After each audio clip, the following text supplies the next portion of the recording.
Okay, I think I'm gonna get started. It looks like we're at a point where people are mostly settled in. Welcome everybody. My name is Paige. I'm the education coordinator with Missouri River Bird Observatory.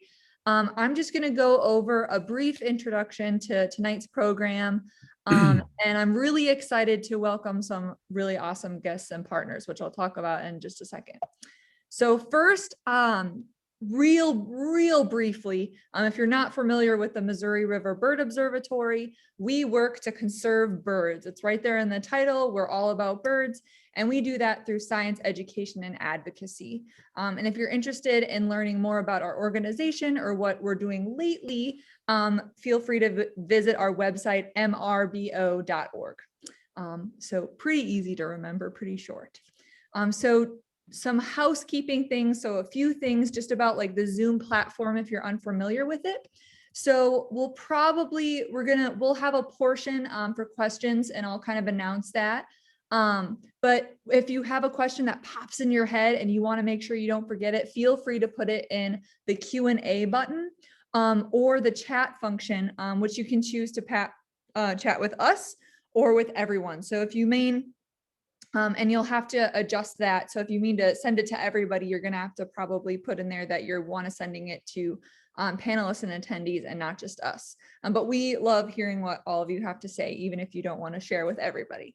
And then, like I said, if you have a question, you can go ahead and put it in the Q&A. And that is the best place to put questions because they're much more, it's much easier for us to see those and make sure we get to them in there, but I'll be checking the chat for questions as well. Also noted that the webinar will be recorded. So if you have to leave early or if you have another engagement tonight, we will send out the recording to the webinar, or you just were like, whoa, that was so much information. I need to watch that again. You will have the opportunity to do that. It will also be posted on our YouTube channel and I believe Missouri River Relief's channel. So I'm super excited to welcome our guests. And I apologize for this little bit of a fuzzy logo. It was just the one JPEG that I had. But these are our guests and partners. And they're just an organization and people that we all really admire because they're awesome and they do such great work. So what we're going to do is talk a little bit about some of the ways that throughout the years they have connected people to the Missouri River, because that's our big theme with this webinar series that we're doing, which is trying to connect people through the Missouri River and understand these various aspects of it, which is also our namesake. So that's one thing that we have in common as organizations. So with that introduction, I'm going to say enjoy the program, and I'm going to stop sharing my screen and I'm going to turn it over to Kristen Schulte and Steve Schnarr to give you some more information about Missouri River Relief. And then I will say just real quickly, sorry, after they give us this brief presentation, we'll have a panel discussion.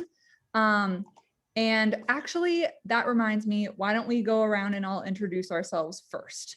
So if you just want to give your name and what you do with Missouri River Relief and what you're excited to talk about tonight. So Kristen, why don't you go first? Yeah, so my name is Kristen Schulte. I work as the education director for Missouri River Relief, and I am going to be sharing a little bit about Missouri River Relief's history and sort of highlighting some of our top 5 programs that we've done over the years and sharing a little bit about the organization as well. And I'm excited to be joined with John and Steve, who will be doing a panel discussion. So be thinking of your questions as we go through our presentation. John, would you like to introduce yourself next? Yes, my name is John Brady, a lifelong resident of Boone County. I started with Missouri River Relief when there were just 4 or 5 people with the idea. And right now I am a part-time staff member as the fleet manager. I basically do my best to try to keep ahead of the things that happen to the boats and the vehicles during their use on the river. Awesome. I'm Steve Schnarr. I'm the director of River Relief. And this is really fun. Paige, thank you for making it happen. And hopefully we'll be joined by Jeff Barrow, who is a founding member along with John of River Relief. And he should be popping in here too. Yes, thank you all. Dana, do you want to do a quick pop in? Sure. Thanks, Paige. I'm the voice behind the curtain.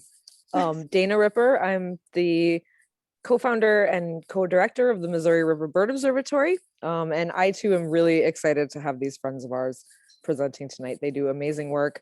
I hope folks got the chance to watch the video in advance of this webinar. And enjoy, everyone. Yes, thank you for bringing up the video. Real quick, I'm going to post the link at the end of the webinar. I'll put the link to the virtual tour if you haven't gotten a chance to watch it yet. It's really fun and awesome, so everyone should do it. But Kristen, take it away. Hi. So this presentation, when we were kind of hitting our heads together on what we wanted to talk about, one of the really big things for Missouri River Relief this year is our 20th anniversary. So we have been this is the year we are celebrating 20 years of connecting people to the Missouri River. And we are based out of Columbia, Missouri, although we work the lower section of the Missouri River from Yankton, South Dakota to St. Louis. Our mission is exactly the title of this presentation. It's to connect people to the river, and not only because the river needs our help in a lot of ways, but the river is also a really great resource for people in our community as well. And we're definitely learning that more and more as we survive through this pandemic, that turning to outdoor experiences, especially a place as captivating as the Missouri River, not only is important for us to connect with for the river's sake, but also for our own personal sake as well.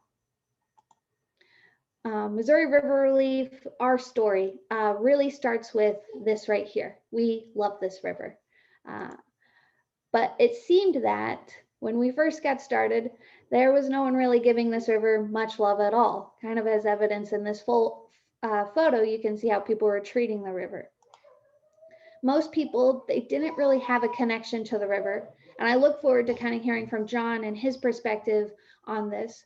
And from our point of view, we felt that most people knew the river for one of these, from driving over the top of it on a bridge, either every day to work or occasionally. And that was their experience with it. And very few people knew the river from one of these, riding on a boat and feeling what we call the river AC in your hair. And we really got the momentum built underneath of us when we met a very young Chad Pergracki, this guy right here, who was on a television show with his organization called Living Lands and Waters. And they were doing river cleanups up and down the Mississippi River. And this is Living Lands and Waters now. Chad went from, a small boat to a barge over quite a few years. And we saw him on TV, and our founder, Jim Karpowitz, gave him a call, and he said, "Hey, Chad, do you think you could bring your barge up the Missouri River? I want to do what you're doing, but on the Missouri River." And Chad said, why not? And the very first time we held our cleanup in October 2001 in Easley, Missouri. And here's our folks that turned out. It's fun to look through this photo and see a lot of familiar faces, because a lot of the same people that got started with the organization are still around today. They just look a lot different. Thank you so much. So since then, we have just had a fire lit underneath of us, and mostly due to the volunteers that come out to support our mission. So in the 20 years that we've been doing river cleanups, river education programs, and hosting recreation events on the river, we have engaged over 28,000 volunteers in this work. We've hosted 187 river cleanups, that have picked up trash along 1,399 river miles. And those volunteers collectively have all come together to pick up 970 tons of trash. Our education programs have hosted 180 river trips where our mission is really physically getting kids out onto the river, although we do come into classrooms as well. And we've worked with over 26,000 students on the Missouri River. So those are a lot of big numbers, and a lot has had to come together to make those, to create those numbers, including being good at math. Because if you couldn't tell, we're very particular about our numbers. I'm surprised we don't have like a, 25,000.5 volunteers, but you can't count half a person, right? So I want to speak a little bit about, over the last 20 years, our top 5 highlights. And I bet if you ask any volunteer that has worked with us over the last couple of years, everyone would have a different highlight. I think even our staff members would have different highlights as well. So we really kind of had to figure out what it was, what this meant for us, and what we thought you would all be interested in learning about. So here we go. Top first highlight was the Missouri River Mega Scout. And this was in 2006. And it was a journey to map trash deposits along the Missouri River to create a digital database that would help us be able to figure out where the really trashy parts of the river were. And this really was fueled out of this question of like, where could we put our effort and where it would be the most effective? Because it's not like you go out onto the river and there's trash everywhere. Definitely there's little pieces of trash everywhere, but the really big pockets of trash, they exist in some places along the river, and we really didn't have a good idea of that. And so we set out to map 754 river miles across 6 major metropolitan areas. And our crew that helped us in this effort experienced over 22 indescribable sunsets. They visited with dozens of small cities along the way, and we counted hundreds of appliances and thousands of plastic bottles. And the product that came out of this is a digital map that ranks trashy areas along the river. So you can see the light blue color, which unfortunately there's only one in this map near Parkville, is a clean area, a lower amount of trash. And then as it moves up in color scale, between medium being yellow and orange and red going higher. And so this project fueled this placement of our cleanups. And it also allowed us to answer the question we often get, which is, how do you know where the trash is? And although we like to think we're like magicians about some things, we definitely fall back on data that has helped us along the way. Our second highlight is the Big Muddy Clean Sweep. And we hosted this program in 2011, and it was for our 10th anniversary. And it was a rolling cleanup that was hosted on a barge that moved from Columbia, Missouri to St. Louis. And at the time, this was the largest scale cleanup of trash on the Missouri River ever done.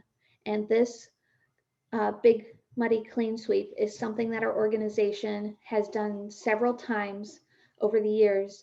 And we're excited to announce that we will be hosting another Big Muddy Clean Sweep from Kansas City to Columbia this coming fall. Our third biggest highlight, my personal favorite maybe, is Missouri River Days, which is a field trip that we host in partnership with Columbia Public Schools. We take out the entire 4th grade onto Missouri River. It is a total whirlwind that is very organized, and we're talking close to 1,200 kids that are coming out onto the Missouri River for the very first time to learn about the ecology, the history, and how to be better stewards of the river. This year we are hosting a virtual version of that, but we hope to get students out on the river soon after the pandemic hopefully comes to an end. Our fifth highlight and final is the Missouri River is the MR 340, which is a program that is hosted by River Miles. And this is a paddle race that moves from Kansas City to St. Charles. It's 340 miles, and paddlers from all across the country come to participate in the longest continuous race in North America. And this year, the MR 340 joined the Missouri River Relief family. And so we're happy to continue to support a race that we have always provided safety boats for, but to kind of come into the organization even more. So that is a little bit about Missouri River Relief. That is our top 5 highlights, and hopefully I gives a little bit of fuel to some questions that have come up. You met Steve and John at the beginning of this, but we also just had Jeff Barrow, who's our retired director of Missouri River Relief, join us. And I'm going to turn it over to them for a panel discussion to sort of share some of their top highlights for you to learn from them. So thank you so much, you guys, for joining us again. Paige, I think you wanted to kick us off. Yes. So hold on, let me change the view. So, see what I mean, everyone? They're awesome. There's so many great programs, and I'm just, every time I hear about Missouri River Relief's work, I'm just always in awe.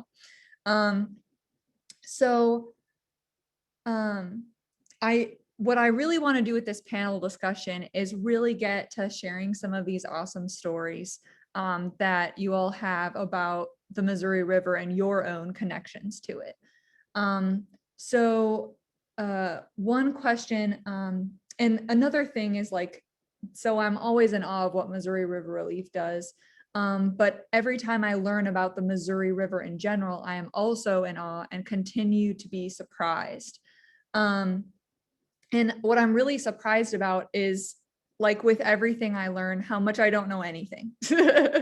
Is like right when I think I have a grasp on something, it's like something new information comes in. And so I guess my question for you all is, what continues to surprise you about the Missouri River, even after all this time of being so connected with it? And I'll start with you, John, if you want to answer that. But if everyone could answer, I think that would be awesome. Well, there are several things that still amaze and surprise me about the river. And most important, I think, is that we still encounter a lot of people that have lived by the river, grown up by the river, drive by the river, and have never really been down low in the river, on the river. And it's very rewarding to all of us, and all of us have been very much affirmed by watching the light bulb go on above the heads of people, large and small, young and old, when they get down there and they see this neglected but beautiful resource that we live around, and lives around us. That's one thing. And I think one of the other things is the heart of the people that volunteer for the organization. I mean, we have people that over and over and over commit large amounts of their time as volunteers, which is really amazing. But the other thing is, it's with maybe myself accepted, our staff puts in ungodly amounts of hours for the paltry remuneration that they get. And yet for all that, they get to accept the blame for everything that is perceived to go wrong. We learned early on, when we started this, there was no manual. We had no idea on how to run a river cleanup. We were faced with having one come to town. And Jeff can tell you more about this, but we scrambled. We just into it to try to do it the best we could to prepare for it. We spent a lot of time on things that were not needed, not important. We spent a lot of time on things that turned out to be very important. But at that time, we had no collective group memory of all the things that go into a cleanup. Now we have this tremendous amount of knowledge and tremendous amount of activity and skills that go on without any prompting when we have events. And that combination of work and love for what we do and love for the river is why I still do it. You know, I mean, I turned 50 quite a while ago. And I still want to do it because mainly of the people that I get to do it with. That's the most affirming and important part to me. And things that, you know, you still get surprises on that too. New people every year. It's just something that is it's got all the good things to me that it's hard work, but it's got all the warm and fuzzies that reward my life. Yeah. Thank you so much for sharing that, John. I think I find the reason why, like, I got attracted to my work with bird conservation also has a huge part of is the people that do it are so passionate, and it's just so awesome to interact with those kinds of people. So, Steve, what about you? What continues to surprise you about the river? You're gonna have to unmute, Steve. Sorry, that's the way this works. Thank you. Yeah, you know, every year there's, well, okay, so for a few years, I got to live right next to the river, like in the bluffs right next to the river. And every morning I would see the Missouri River. And once you're down there in the bottoms, it's like a natural wonder happens every day. You just have to be there to witness it, you know? And now I live like 15 minutes away, and, you know, sadly, I miss a lot of those, right? But it's like that time that you spend by the river and paying attention to it, it's constantly revealing new things to you. And so just like a few examples, just a few weeks ago, it's hard to believe, but the river froze up for like 150 miles. And that had not happened since the 1980s. So people had kind of come to think like, maybe that's just not going to happen anymore. You know, maybe climate has changed and, you know, there's not going to be any more solid ice jams on the river. But sure enough, of course, you know, 2021, boom, like massive ice jam. And luckily the river was so low, it didn't end up causing like a ton of damage for people that I've heard of anyways. And then this week is like another example. The river's been super low all winter long, like great sandbars after the 2019 flood. So now we have sandbars and we're just like, we're getting used to it. And it's like, oh yeah, sandbars. And like now this weekend, over the course of the week, the river is supposed to rise about 18 feet from Saturday to Saturday, which is amazing if you think about it. If you literally stand up on the floor that you're on right now and think that you're 5 feet or 6 feet or whatever, and 3 times the amount of you is going to be added to the Missouri River, like throughout its valley, like, whoa, that is just a ton of water. And, you know, it didn't even rain that much here where I live. I mean, it did, you know, it rained, but it's like upstream. So yeah, it's constantly surprising me. And I think anyone that spends any time by the river has that kind of experience where it's just, and it's kind of an endless parade of, I didn't know that could happen. You know, I didn't know there could be 1,000 pelicans in Missouri, like, or whatever it is, you know? Yeah, awesome. Yeah, I mean, it's the same with birds. And I think the Missouri River is a great place to observe birds, everybody.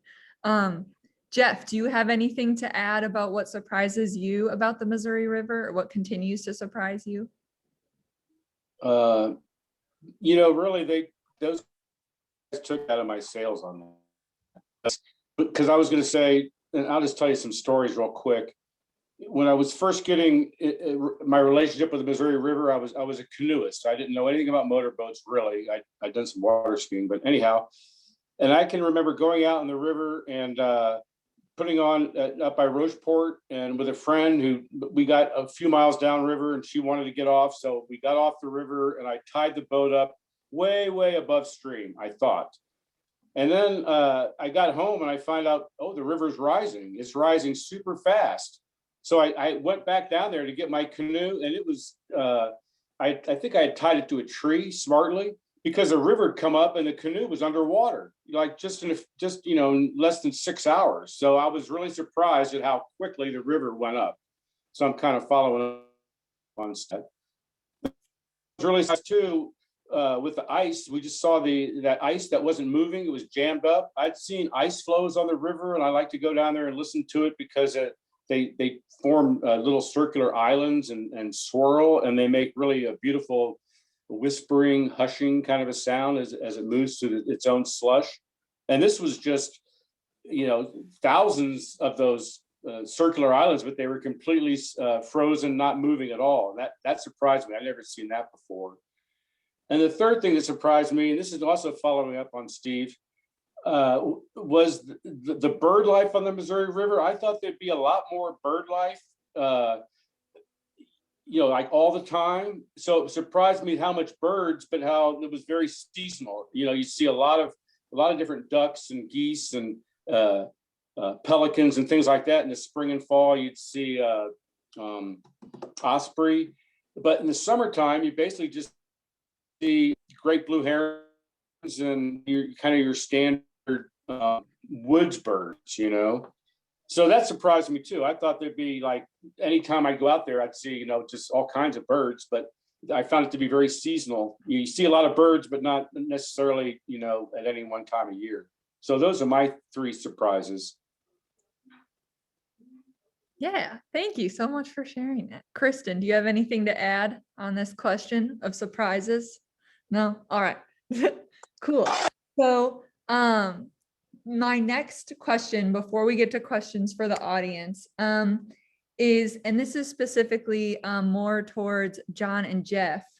And I know this is something Kristen also wanted to cover as well, which is you both were there at the kind of the beginnings of Missouri River Relief, and looking back on that time and looking at what Missouri River Relief is today, is it all that you imagined it would be, or is it taken directions that you weren't expecting, or what are your thoughts on reflecting back on what was happening in those beginning days and what it is now? John, why don't you start?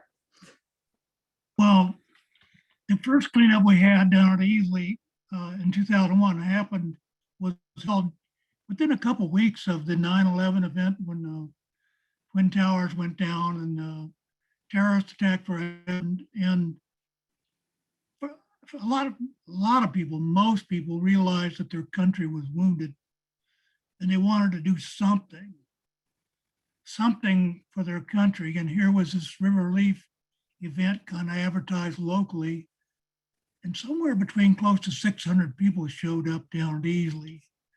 And it just blew our minds to see not only that many people show up, but see the work that they accomplished. I mean, Chad had his barge up there, and I remember looking down from the bank on it, and it was like an ant farm.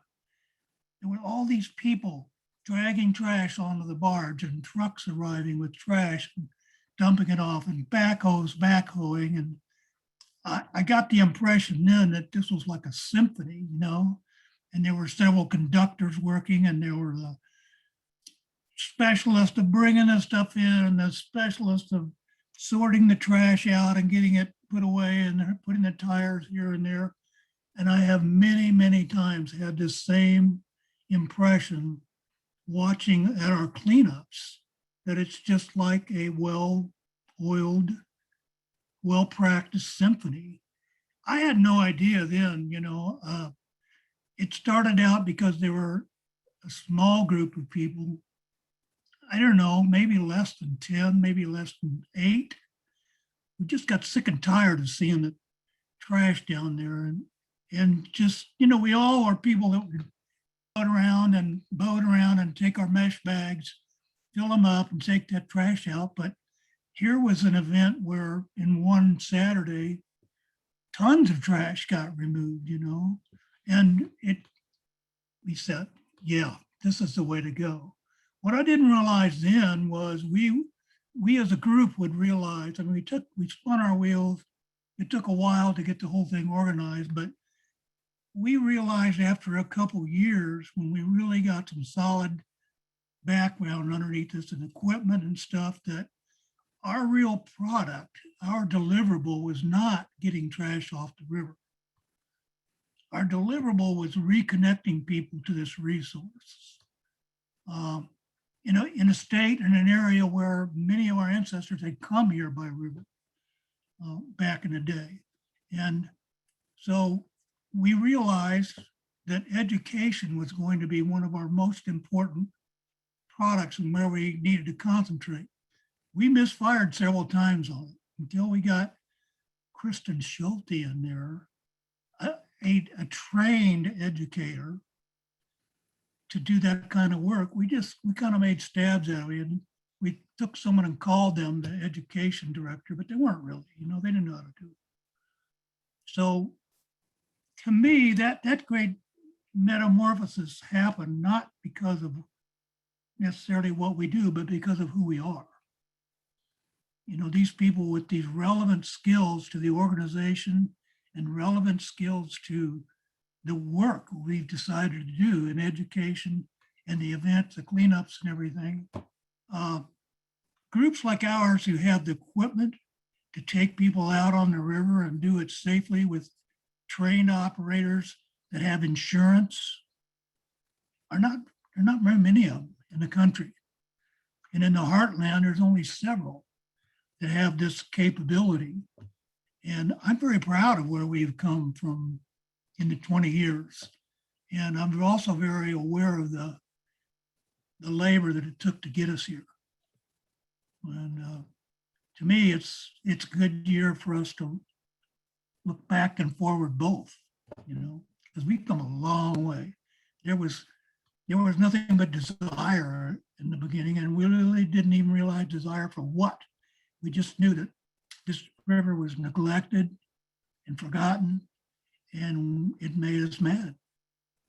So we set about in our own way to try to fix at least some of it, and we've done it. The man below me there with the beard was real instrumental in that, and so is the one with the red hair down at the bottom on the other side. He's a warrior. They're both warriors.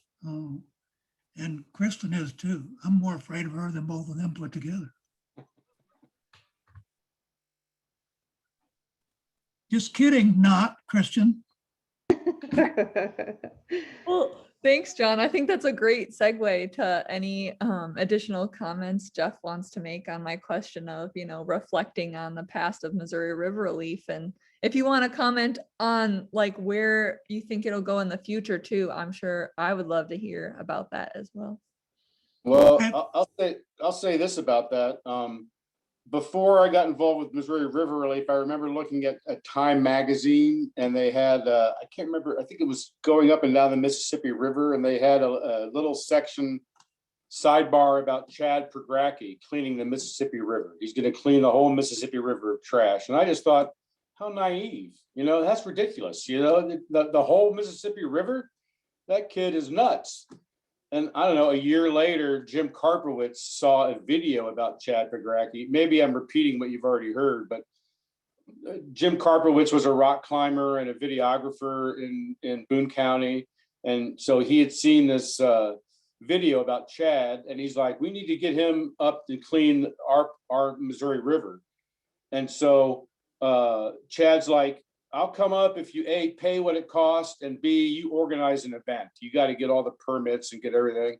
And Jim Karpowitz had the brilliant idea, because we didn't have any boats, to go to the Missouri Department of Conservation and get them to partner with us. And the Army Corps of Engineers let us use life jackets, et cetera, et cetera.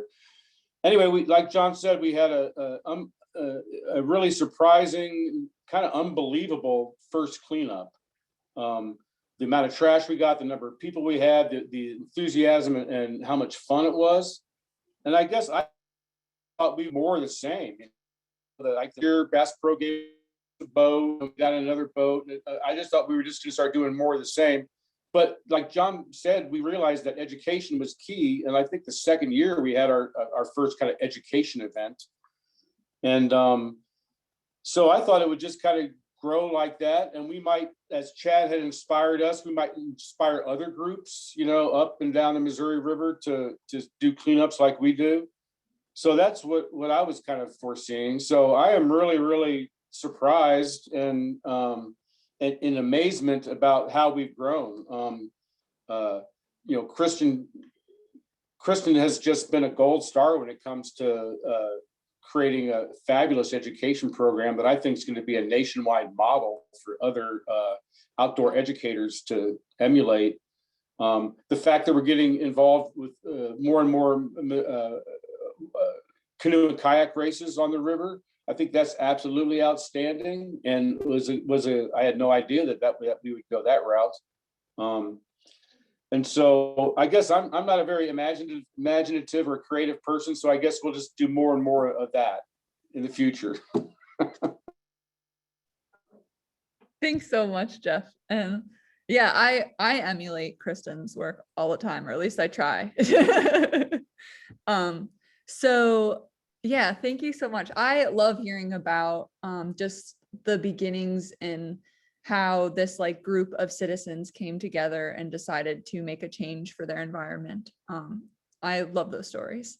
And I think that we can all learn from that and be like, oh, if we see a problem, like we can do something about it. And it's definitely possible, and it can grow to places that you never even imagined it could.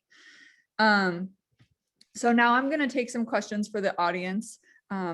So thank you all for being patient. If you've been like, oh my gosh, get to my question. Because I can sometimes be like that too.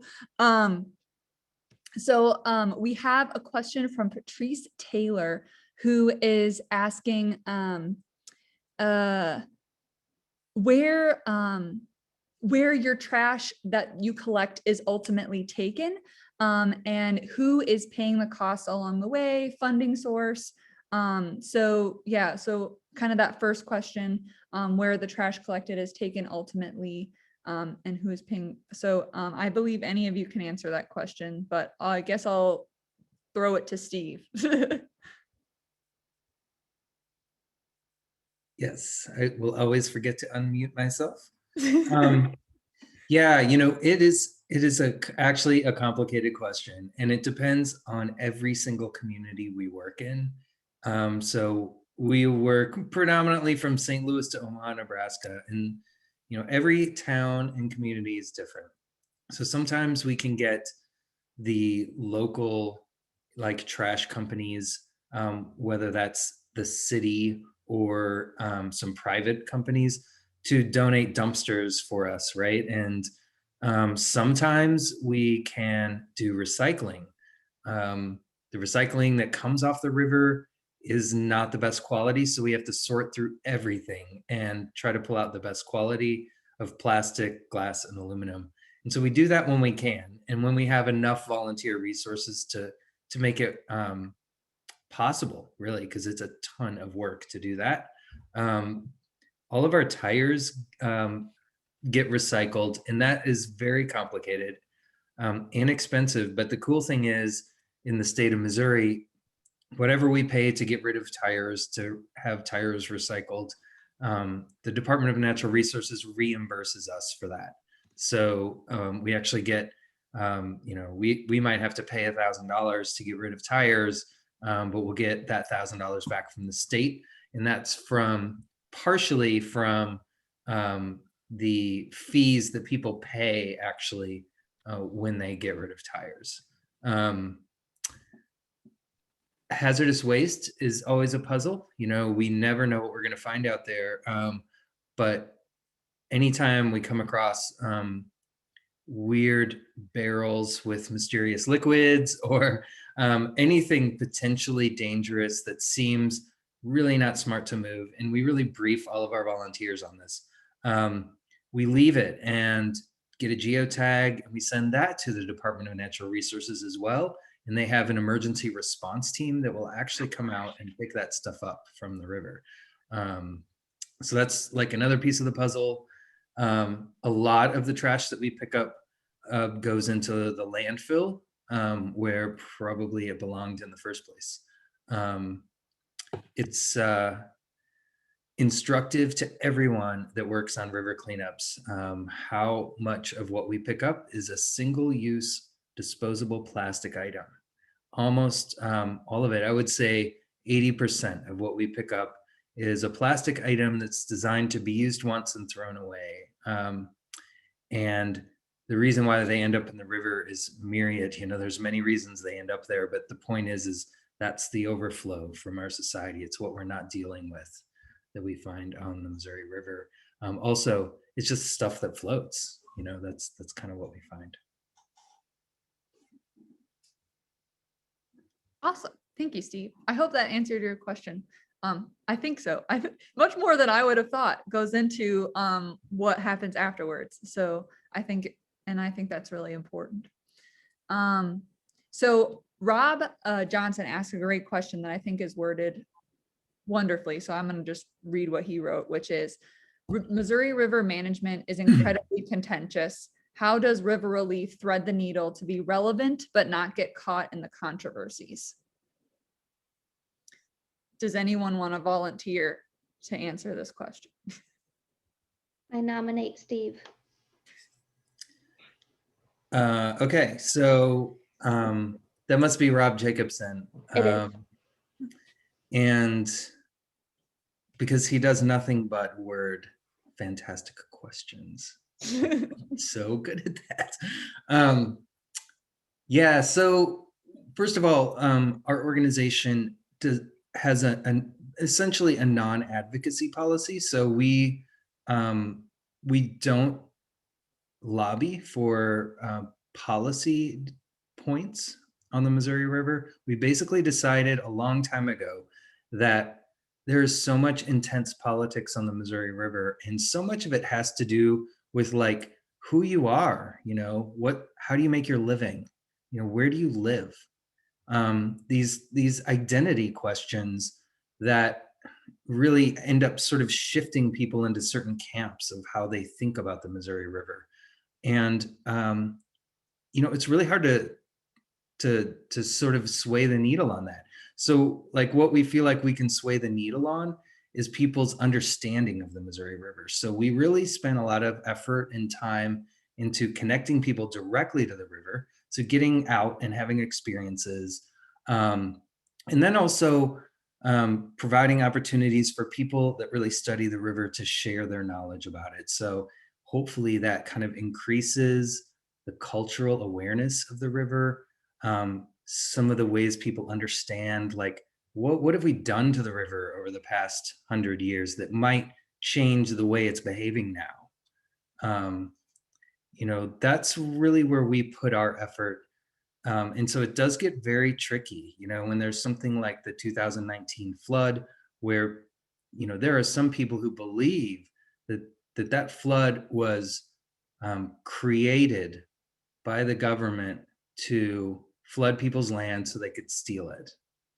You know, there's very intense feelings about this, you know, so that those times get very difficult, and we just try to provide context and information to help people understand the system better so they can, you know, maybe make more informed decisions themselves.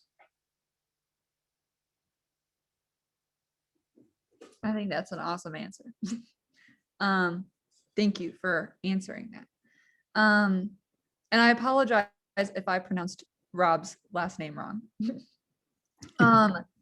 So another question from Jack asks, if are there places on the Missouri River or sections that aren't as maybe like channelized, that we can go to get a picture of what the Missouri River kind of used to be like?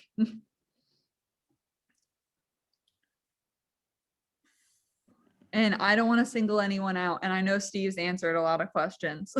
So if anyone knows, feel free to chime in. Well, the only part of the Missouri River that's not channelized is up just below Gavin's Point Dam.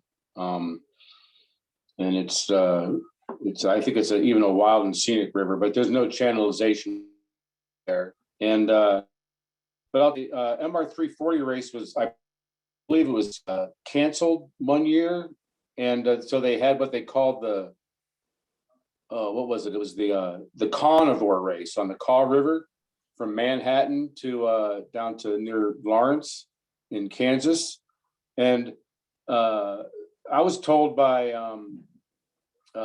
some big river scientists that reminded them of what the Missouri River must have been like before it was channelized, because it was just lots of little sandbars, lots of islands, really hard to read where the deep water was. I mean, I think it was much smaller than the Missouri River was, but the dynamics were similar. Yeah, you know, there are a few other places you can get that old river view, but each one of them is highly altered in some form or another. So, you know, even the place Jeff was talking about, which is called the Missouri National Recreational River, the 60 miles below Gavin's Point Dam, you know, looks like the old Missouri River, but there's a dam right there, you know, so it's actually like lower sediment, very controlled hydrology, hydrograph. Same goes for up in North Dakota. There's a pretty good stretch near Bismarck where lots of sandbars, kind of a braided stream in between dams. But the river's kind of almost clear because it's coming out of a big dam. And it would not have been that way 150 years ago. Melanie and I got to visit a really cool part of the Missouri River, which is really natural in form. It does have some dams upstream, so that definitely impacts like the hydrology and the amount of sediment in the river. But the Missouri River Breaks National Monument in Montana is like outrageous. Like anyone who's interested in tapping into the old spirit of the Missouri River should go there. In Montana, you go through these badland cliffs. The river's totally unchannelized and natural, and it's different. It's a very different feel to it, but that's kind of another cool place to tap into that. Awesome. And we got a comment in the chat too that Poncha State Park in Poncha, Nebraska is also expansive and not channelized. And I'm going to have to take your word for it, Joan, because I'm not sure because I've never been there, but it sounds great. So it sounds like there are places you can go. You know, I got to tell one other place because it's really close. So like near Arrow Rock is the Big Muddy National Wildlife Refuge. There's two huge places. So if you go down the river from Glasgow to Boonville, you'll go through this section. It's a giant S curve in the river. And there's two chutes that run through the different parts of the S curve. So they basically turn the S curve into a dollar sign, which is pretty cool. And so those chutes have like a real natural feel to them. If you're interested in paddling the river, and you can go from Glasgow to Boonville and camp out halfway in the Big Muddy Refuge, like that is a sweet way to like touch kind of the old river, I think. Awesome. And meanwhile, you can visit the Missouri River Bird Observatory office in Arrow Rock. Yay. Thanks, Steve. So this all kind of plays along with that, which, and Steve kind of answered this already, but we have a question to all of you, which is, what is your favorite spot to go on the Missouri River and why? So why don't we start with you, Kristen, and then Let's go Jeff and then John. I guess I would say my favorite spot on the Missouri River would have to be, oh God, the old Boonville Bridge, the railroad bridge. I think just bridges in general over the river are super fascinating to me.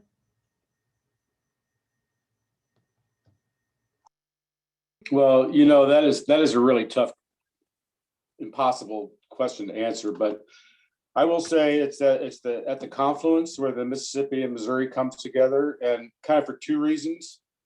Well, three reasons. One is where the rivers come together, it's like a big, big water. It looks like you're at a big bay on the ocean or something.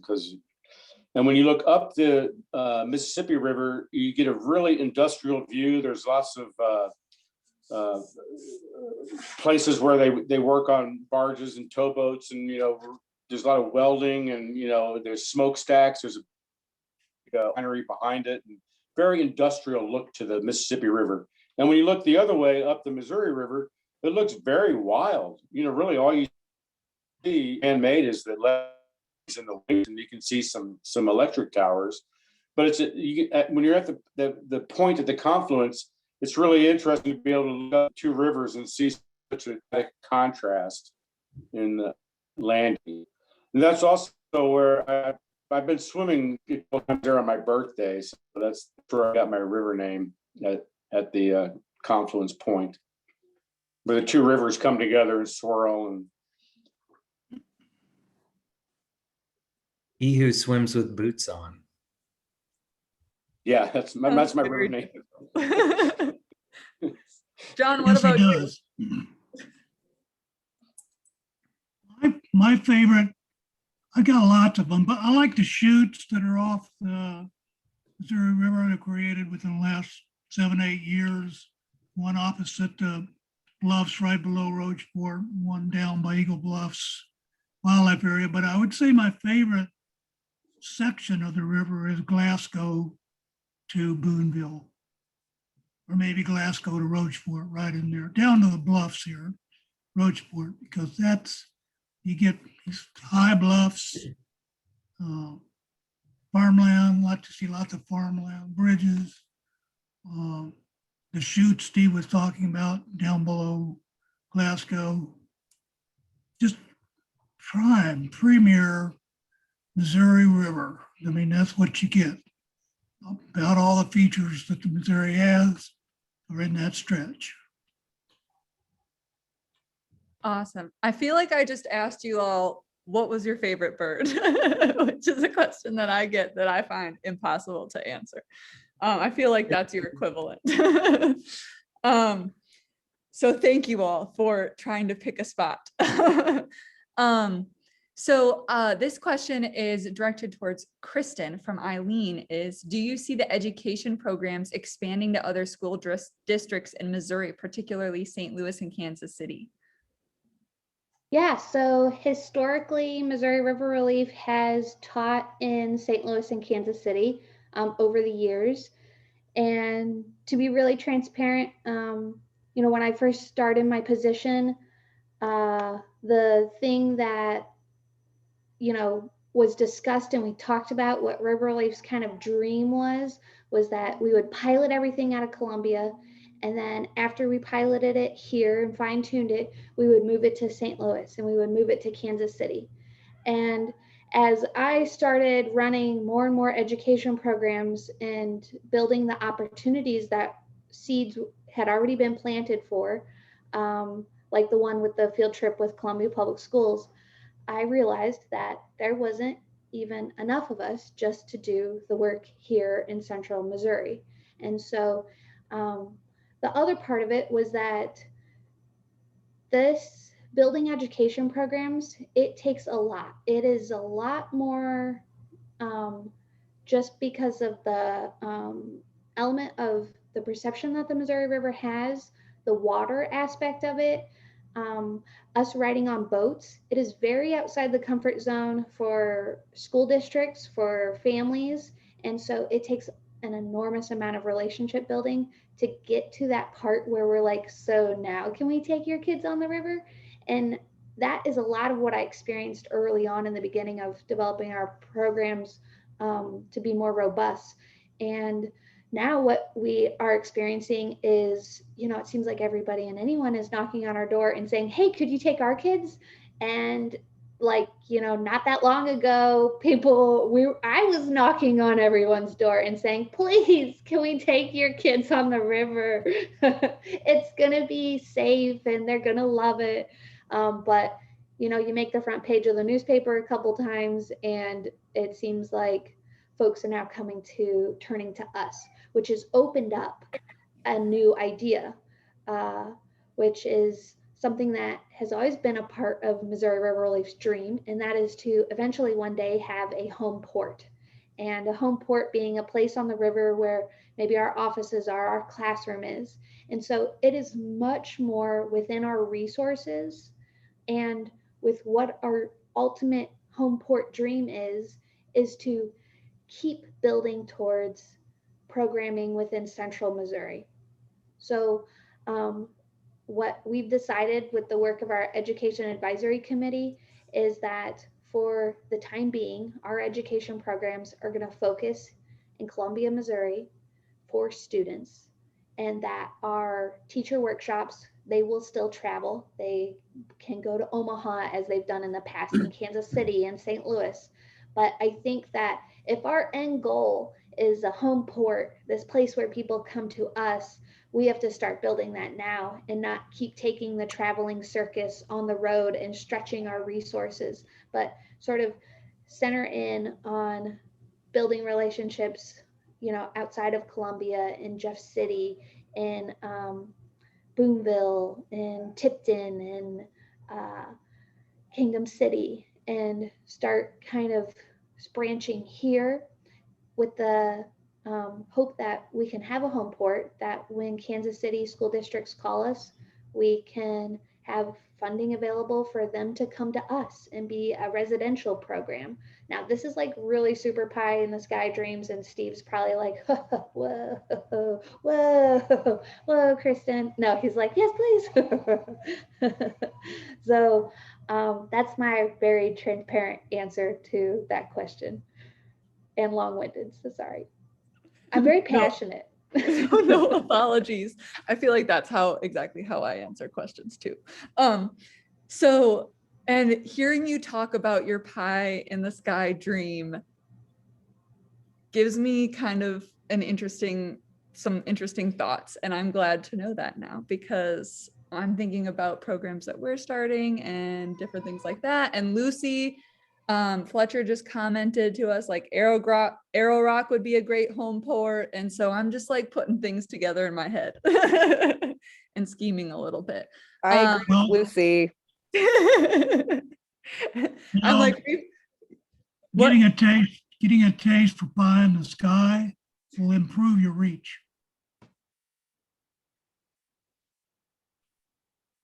Yes, that's a very good point, John. And John, so John go ahead, is Kristen. so, I mean, just say that again. Like, I'm just like, John, you're so wise. Yeah. Think about it. I mean, there's a poem about it, or several, but if you want what you already have, you're not going to go anywhere. Mm-hmm. But if you want to reach high, you may fall short, but you're going to get higher than you would have without that reach, and your reach will improve. There's many times when I've seen our group and the people that do the staff work and all that be discouraged when things fall through, when things don't go, and you get a COVID year coming in, and your best laid plans are wrecked, but that should just make you reach higher, reach a little harder. And that's something that our staff's been really good about, I think, over the years, is to not let the down years or the down events knock them out. They're resilient. Our whole group's resilient. You got to have that. I remember when things were starting out, when it was rough. I mean, for more than half of our lifetime in this group, we started out every year broke. in debt. You know, there was every January we had a crisis where we couldn't do anything. Now, with the work that people have done, that's improved quite a bit. And, you know, it's because people kept at it. Got to. That's really If it was good. ea- Yeah, that's really good thoughts. If it was easy, there'd be groups like this all over the river. It's not easy. Yeah. And so thank you so much for, I think that's like a really good place to end too, but I don't want to close out the webinar without letting you all know how to get more involved with Missouri River Relief and taking stewardship of the Missouri River. So Kristen, I believe you have a slide to show us with different ways to get involved. So if you want to put that up and yeah, maybe we can kind of like end with that. If you want to make any comments, explain anything, go right ahead. Yeah, so coming up this spring, we have a handful of things. One is our monthly Big Muddy Speaker Series. It's on the second Tuesday of the month. That is virtual, and so you can tune into that. We have a cleanup that is coming to Omaha, which I'm like, for a second, did I spell Omaha wrong? Okay, no, okay. It looks really bizarre to me. Maybe I'm tired. So that is May 21st to the 23rd. We have significantly downscaled the size of our cleanups because of restrictions with the COVID pandemic, but also just to keep our events safe, our staff and our participants. So everything coming up does have COVID guidelines that we follow and that are available to you before you register for an event, so you can find out more about if it's a good fit for you and your family. Our third one here on the list is a new For Us program. We have always offered boat rides on the Missouri River, but we have never done it at a regular interval. And so this is going to be our first year of launching Big Muddy Boat Ride series, and that's going to be April through October. And they are all different weekends throughout the year because we're also balancing our event schedule, but those will be 2-hour boat rides that families can register. We'll open registration 2 weeks before each event. And that program is also, all of these are mostly on our website. And then we are hosting a virtual summer camp program that also delivers a camp in a box. So supplies and materials to home that's called Watershed Expeditions at Home, and that's the month of July. The best way really to get involved with River Relief is by signing up for our newsletter, which maybe Steve can throw a link in the chat, or Melanie, for easy access to do that. We're also very active on social media, particularly Facebook, Instagram, and new to us, Twitter. So you can check us out there as well. And then I will go ahead and share my contact information and then River Relief's website as well. Thank you so much for having us, Paige. It was a really awesome privilege. You know, I'm a big fan of the Missouri River Bird Observatory and the work that everyone does. And this past, you know, winter has definitely been like an opportunity for us to come more together and to work more closely. And I really look forward to sort of the relationships that keep building out of this. Last week, Paige and I were just doing virtual tours of the Missouri River to assisted living homes. So when I think about our pie in the sky dreams, they definitely include Missouri River Bird Observatory and all of our partners out there as well. John and Steve and Jeff, I have learned everything I know about the Missouri River from the three of you, and I am so happy that you're able to join us tonight and share your stories with us as well. So thank you. Yes, Paige and Dana, thank you very much. Yeah, I did notice a question from Stephanie, who was like, is there some way that MRBO and River Relief could team up so we could do birding trips on the river? So we've done that like a couple times, and Yeah, we should totally do that. Yes, Boats and well, that birds. factors into my scheming that's going on in my head. So no worries, everybody. But I just want to say, we're getting great comments. People really enjoyed the webinar, in the chat. And I feel very honored that all of you took some time, to come and speak, tonight, for our webinar program. Because you all have such great information and I always learn a lot and feel more spiritually connected to the river after talking to all of you. And Dana is in agreement with that. But I do want to respect everyone's time because we are past 6:30. So I am going to close up now. I apologize if we didn't get to your question, but I'm sure we'll be able to kind of readdress those topics in our future Tuesday webinars. Our next few are also on the Missouri River. And so, yes, and I hope you get the chance to go out and enjoy the Missouri River sometime soon. And so thank you to all of our panelists and thank you to all of our audience for coming tonight. And you will get the follow-up email and I'll try my best to put in as much of these informational links in that follow-up email as well. Yes. So thank you to all of you. And I'm going to go ahead and close it out unless we have any like great closing comments. No. Sometimes I was curious if like John was gonna come out with another like short little sentence. like a poem. Yeah. No, my writers were on strike this week. I had to pick them all up myself. It's been very nice. Thank you. Thank you, Paige. Thank you. All right. Have a great night, everybody. Bye-bye.